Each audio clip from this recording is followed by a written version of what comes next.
9:33 de la mañana. Víctor Álvaro González, Next Step Finance. Víctor, muy buenos días. ¿Qué tal? Muy buenos días, José Antonio. Bueno, Janet Yellen, CNBC, anoche diciendo there are issues about commercial real estate. Va a haber algo alrededor del commercial real estate, por lo que estamos empezando a ver. Ray Dalio en Bloomberg diciendo cuidado con la fotografía de esa crisis de deuda de largo plazo que se puede generar, sobre todo si hay esa emisión del $1 trillón americanos de Estados Unidos y hay una ausencia de compradores en otras partes del mundo porque tiene demasiado atractivo el posible 6% que ponga encima de la mesa Estados Unidos para esa emisión de deuda. Y tenemos, por otro lado, el movimiento de commercial real estate, donde hasta el propio propietario de Canary Wharf se le acaba de tirar a bono basura su deuda.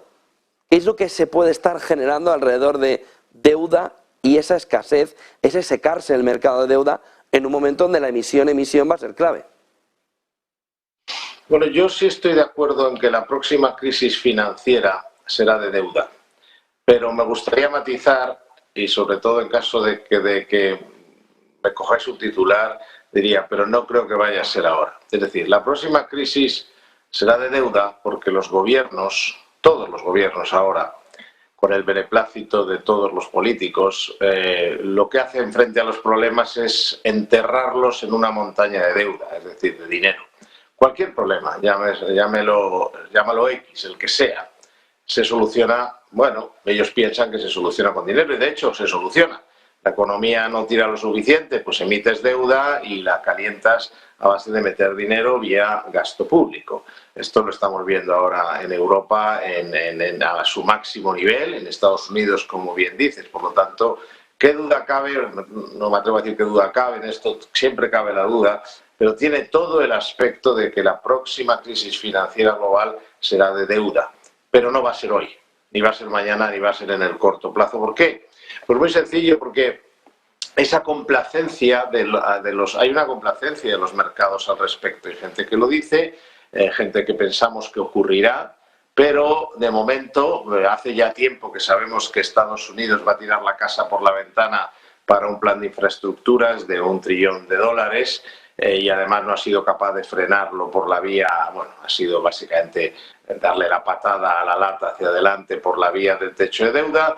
Por lo tanto, Estados Unidos va a estar gastando con gasto público brutal, por eso ya más una vez está aprobado, sigue en marcha, y ningún político quiere dejar de gastar. En Europa, Alemania ha pasado de ser el guardián de las esencias, es decir, de la digamos, seriedad presupuestaria, a animarnos a los españoles a que gastemos todo lo que podamos y meternos prisa cuando no lo hacemos.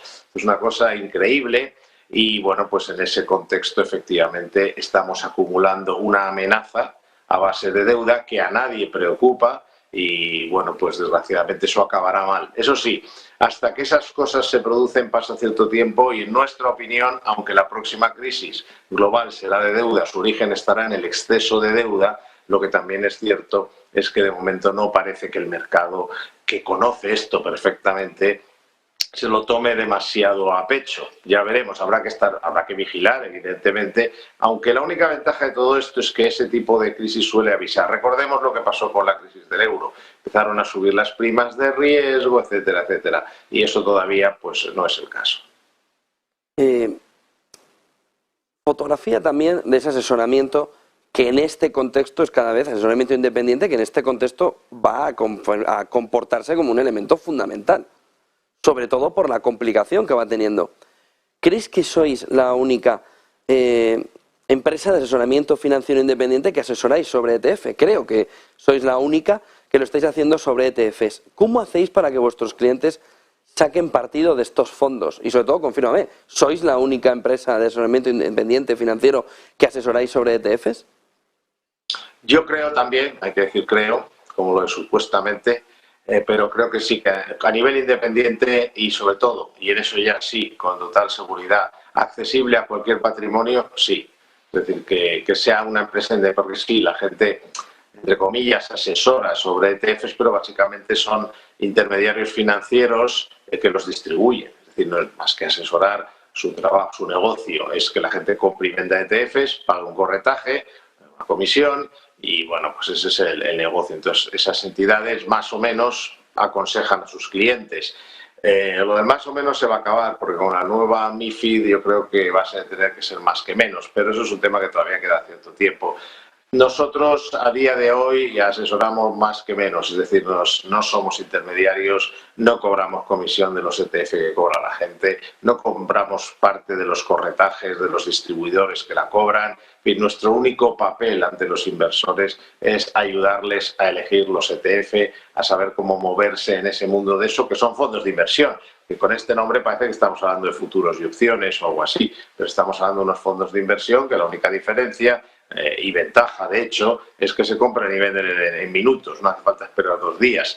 La desventaja es que, claro, ante el miedo que generan, ante la banca, las sociedades de valores, en fin, los distribuidores de fondos generan un miedo pánico, porque, claro, son mucho más baratos, se compran y venden en minutos, con lo cual uno no tiene por qué, o sea, no tiene las dificultades operativas que tienen los fondos tradicionales. Y claro, bueno, pues lo que no quieren en España los distribuidores es que ocurra como en Estados Unidos, que se ha ido casi el 50% del dinero a ETFs, como es lógico. Entonces, bueno, pues se les pone una serie de barreras de entrada, en este caso fiscales, aunque yo creo que son relativas, porque la prioridad del inversor debe ser ganar dinero. Pagar menos impuestos debería ser la segunda. ¿De qué te sirve pagar pocos impuestos si te pierdes oportunidades? Y voy a poner un caso muy claro.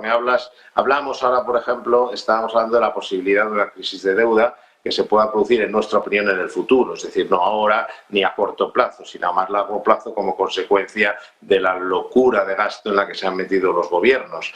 Bueno, pues cuando ocurra algo así, la capacidad de reacción va a ser importante, es decir, que se irá barruntando a lo mejor con unos días, horas de antelación, esto no más tampoco, entonces normalmente, el hecho de contar con un tipo de fondo en el que nos podemos cubrir rápidamente es vital.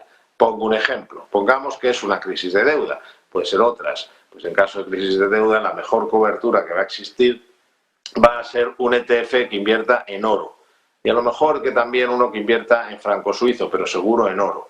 Bueno, pues ese tipo de producto no lo tienen todas las entidades, ni asesora a todo el mundo dónde encontrarlo, pero ese va a ser sin duda la mejor cobertura. Y ahí tienes que tener a alguien que te diga, bueno, esto se está poniendo, digamos, muy oscuro y conviene ir incorporando ese ETF. Quiere decir que si vienen mal dadas en cualquier tipo de crisis, siempre hay un producto, un activo o sector o país que, digamos, actúa como protección. Pero claro, con fondos de inversión tú no puedes, digamos, adquirir esa protección rápidamente.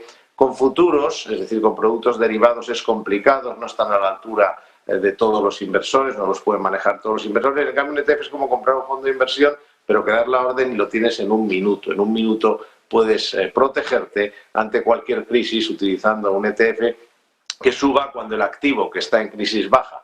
Por lo tanto, ahí tenemos una magnífica forma de amortiguar el daño que puede producir cualquier crisis sobre nuestra cartera y hacerlo rápidamente. Insisto, para nosotros no es una cuestión de cobrar comisiones de estos productos, porque no cobramos de ninguno, sino simplemente de informarle a la gente de que sepa que existe esta posibilidad de protegerse, como digo, ante cualquier crisis, porque siempre que baja un activo financiero, hay otro que sube.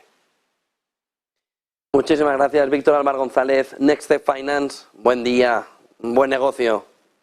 Igualmente. 9:52 de la mañana. Ojo a lo que